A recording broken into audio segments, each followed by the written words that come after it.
Hello and welcome to the profession 365। दोस्तों, Iran India को लेकर बहुत बड़ी खबर निकल कर आ रही है। साथ ही साथ वॉशिंगटन डीसी ने बहुत बड़ा झटका दिया है ईरान की बैलिस्टिक मिसाइल प्रोग्राम को और ईरान के कच्चे तेल को। जी हां, यहां पर आप देख सकते हैं दोस्तों, अमेरिका ने ईरान के बैलिस्टिक मिसाइल प्रोग्राम के खिलाफ नए सैंक्शंस लगा दिए हैं। यहां पर आप देख सकते हैं new sanctions targeting Iran ballistic missile programme. No wait, अभी आप कहोगे सर ये तो आम सी खबर है ना, इसमें नया क्या है?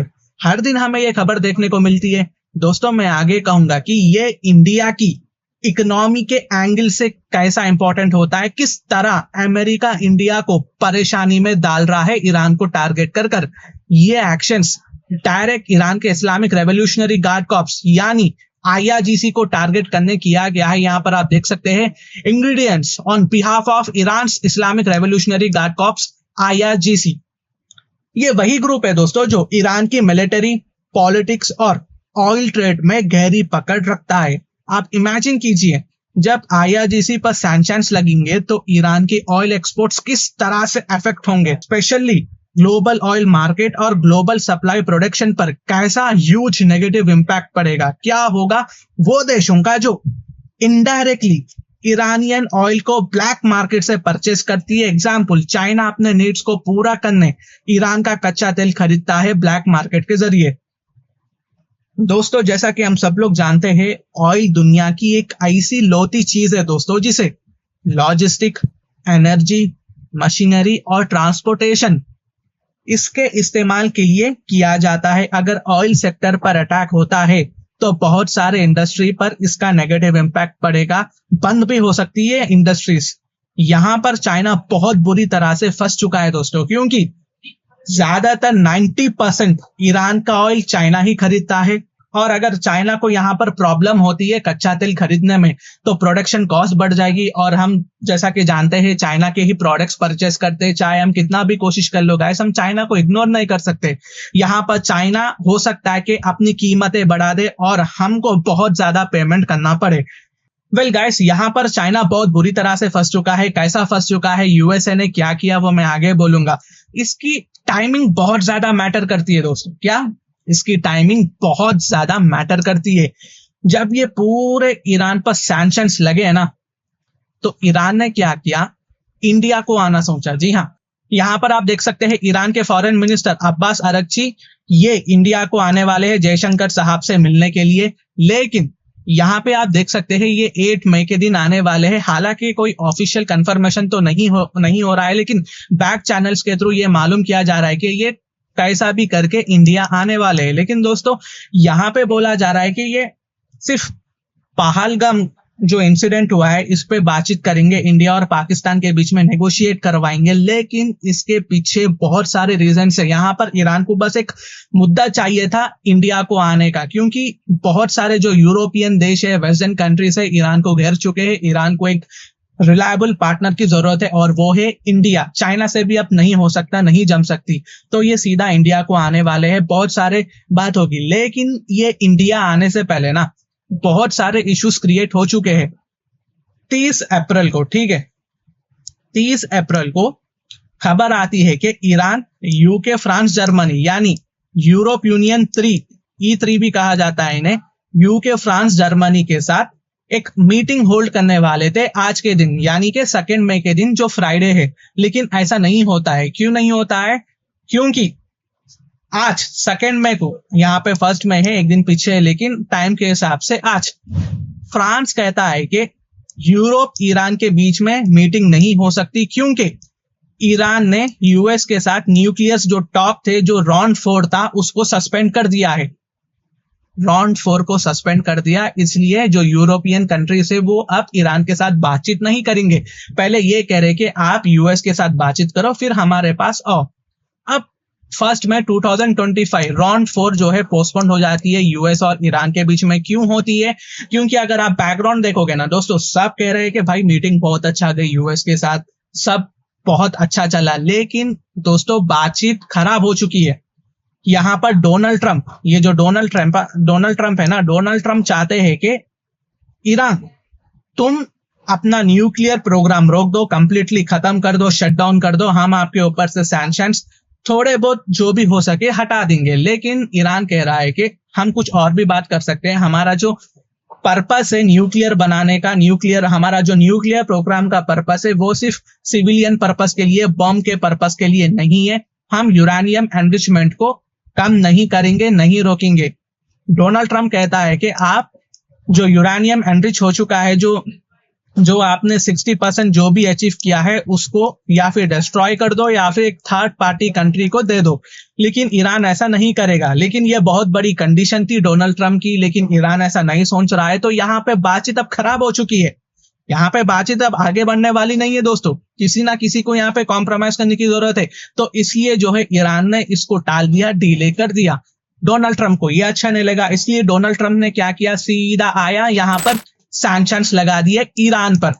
हालांकि प्रेशर बहुत पहले से है। 29 अप्रैल को डोनाल्ड ट्रंप सीधा सीधा ईरान की बैलिस्टिक मिसाइल प्रोग्राम पर सैंक्शंस कर देते हैं। यहाँ पे चाइना को टारगेट करते हैं, चाइना के कंपनीज को, चाइना के इंडिविजुअल पर्सन्स को यहाँ पे टारगेट करते हैं कि तुमने ईरान को जो भी बैलिस्टिक मिसाइल के बनाने के प्रोपेलेंट इंग्रेडिएंट्स है क्यों दिया।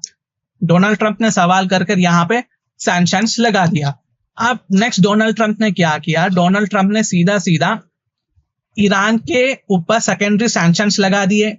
यानी कि जो कंट्री ईरान के साथ कच्चा तेल परचेस करेगी उन पर अब सैंक्शंस लगेंगे, वो कोई भी हो। अगर चाइना की बात रही तो चाइना ने ईरान से 90% जितना ईरान एक्सपोर्ट करता है ना, उसका 90% चाइना जो है ईरान से परचेस करता है कच्चा तेल। तो यहाँ पे चाइना जो है फंस चुका है। अब जो भी छोटे देश है वो जो छुपके जो कच्चा तेल खरीदते हैं ईरान का, आप उनकी बारी है। अगर वो यूएस के रडार में आ जाते हैं तो उनके ऊपर सैंक्शंस लगेगा। अब यहाँ देखो, यहाँ पे डोनाल्ड ट्रंप ने खुला इस आर्टिकल में कह दिया है, today US Iran nuclear talk in Rome cancelled. US और ईरान के बीच में जो न्यूक्लियर टॉक्स होने वाले थे वो कैंसिल हो चुके हैं, यानी 4th राउंड कैंसिल हो चुका है। अब डोनाल्ड ट्रंप यहाँ पे धमकियां देना शुरू कर चुके हैं। अच्छा दोस्तों, अमेरिका की ट्रेजरी डिपार्टमेंट ने ईरान और चाइना के किन किन लोगों पर, कंपनी पर सैंक्शंस लगाए हैं, यहाँ पे आप देख सकते हैं। ये लोग बैलिस्टिक मिसाइल बनाने के केमिकल इंग्रेडिएंट्स सीक्रेटली ईरान के IRGC को, यानी इस्लामिक रेवोल्यूशनरी गार्ड कॉर्प्स तक पहुंचा रहे थे। कौन? चाइना वाले।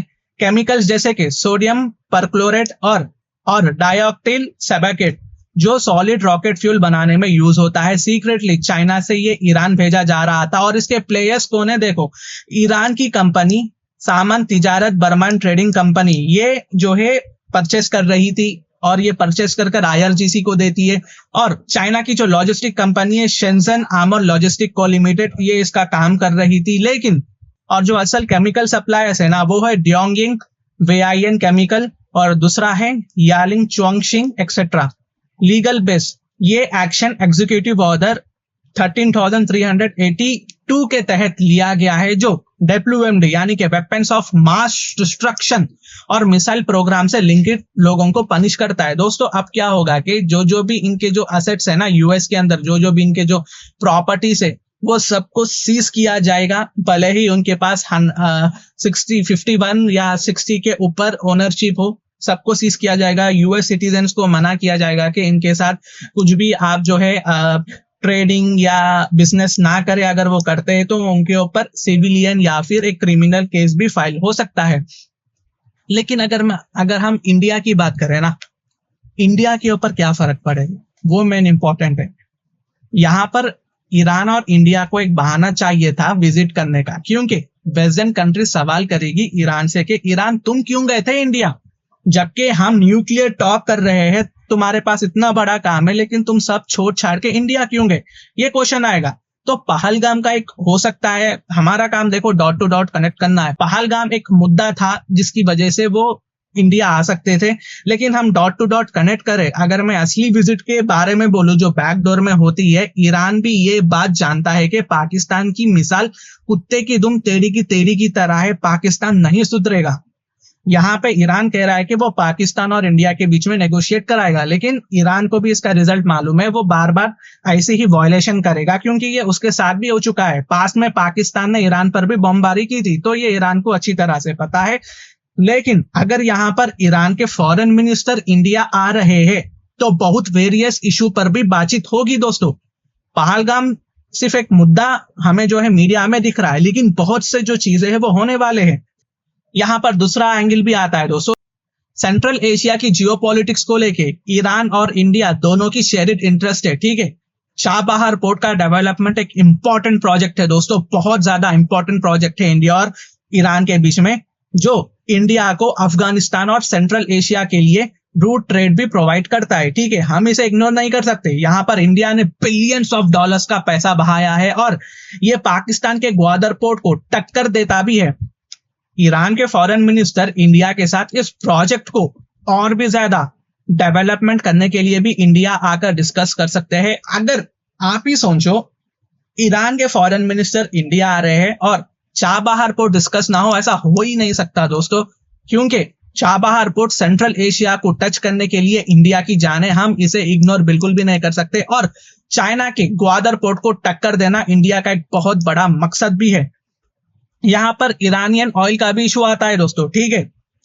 जैसा इंडिया ने रशिया पर लगाए गए सैंक्शंस को बाईपास करते हुए, इग्नोर करते हुए रशियन ऑयल खरीदा था ना, हमने खरीदा था, बहुत ज्यादा प्रॉफिट भी उठाया था। ठीक वैसे ही ईरान के केस में भी कुछ ऐसा होना चाहिए दोस्तों।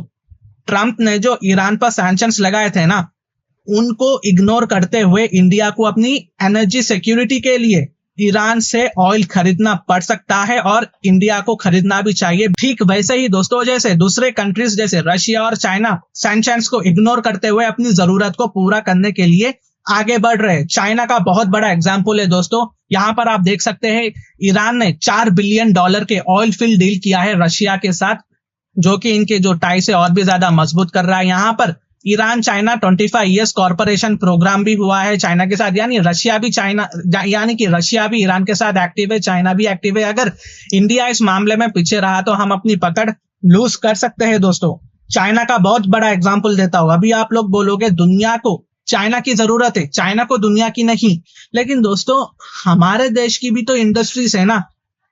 हम सर्विस सेक्टर से निकलकर मैन्युफैक्चर सेक्टर में एंट्री कर रहे हैं। हमारा देश मैन्युफैक्चरिंग सेक्टर में आगे बढ़ रहा है और इसके लिए हमें प्रॉपर बजट और एनर्जी की जरूरत है। इंडिया को भी ऐसे ही अप्रोच अपनानी पड़ सकती है जैसा चाइना ने किया है, रशिया ने किया है। याद रखिए, अगर इंडिया को अमेरिका की जरूरत है तो फिर अमेरिका को भी एशिया में इंडिया की जरूरत है। ऊपर से ये ट्रम्प के टैक्सेस ने हमारी इकोनॉमी को हिलाकर रखा हुआ है, तो इंडिया को यहाँ पर कुछ ना कुछ करके ईरान के साथ अब रिलेशंस बढ़ाना होगा। हम बार बार सैंक्शंस की वजह से पीछे नहीं हट सकते दोस्तों, हमें आगे बढ़ना है। अगर हमें आगे बढ़ना है तो ईरान की ऑयल को भी अपनाना पड़ेगा। हम यूएस की चक्कर में हम अपनी इकोनॉमी की जो स्मूथ रनिंग है उसको वेस्ट नहीं कर सकते। तो दोस्तों ये कुछ अपडेट्स थी जो मैंने आप तक लाया। अगर मेरी वीडियो इन्फॉर्मेटिव दिखे तो इंटरनेशनल अफेयर्स के लिए आप मेरे चैनल को सब्सक्राइब कर सकते हैं। Thank you for watching, thank you for listening and I always say God bless you all.